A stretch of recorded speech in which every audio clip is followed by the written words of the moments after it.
বাংলাদেশ সহ অনেক দেশেই ক্রিপ্টোকারেন্সি নিয়ে লেনদেন করা বৈধ নয়। বিপরীতে যুক্তরাষ্ট্র সহ বিভিন্ন দেশে ক্রিপ্টোকারেন্সির মতো ভার্চুয়াল মুদ্রার ব্যবহার বাড়ছে। নবনির্বাচিত মার্কিন প্রেসিডেন্ট ডোনাল্ড ট্রাম্পের media farm Trump media and technology group cryptocurrency লেনদেনের সুযোগ দিতে পারে বলে জানিয়েছে বিজনেস ইনসাইডার। এদিকে দ্য ফিনান্সিয়াল টাইমস জানিয়েছে, ক্রিপ্টো ট্রেডিং প্ল্যাটফর্ম বাক্ট অধিগ্রহণের পথে ট্রাম্পের মিডিয়া ফার্ম। এমন খবরে সোমবার প্রতিষ্ঠানটির শেয়ার দর ১৭৫% বেড়েছিল। তবে ঠিক কত দামে প্ল্যাটফর্মটি কিনে নিচ্ছে ট্রাম্প মিডিয়া তা এখনও জানা যায়নি। মঙ্গলবার বাক্টের মূলধন ছিল প্রায় $২০০ মিলিয়ন, আর ট্রাম্প মিডিয়ার বাজার মূল্য প্রায় $৬ বিলিয়ন।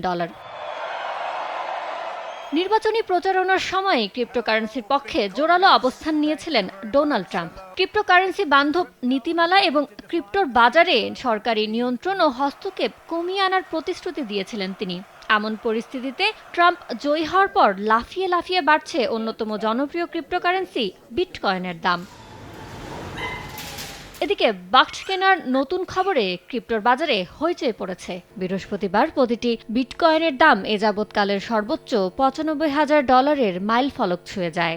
ধারণা করা হচ্ছে শীঘ্রই তা $১ লাখ ছাড়িয়ে যাবে। কয়েন মার্কেট ক্যাপের তথ্য বলছে অন্যান্য ভার্চুয়াল মুদ্রার দামও বাড়ছে।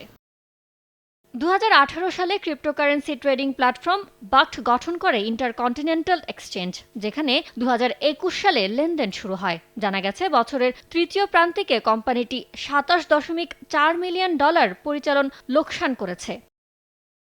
ইয়ানুর শিফাত, সময় সংবাদ।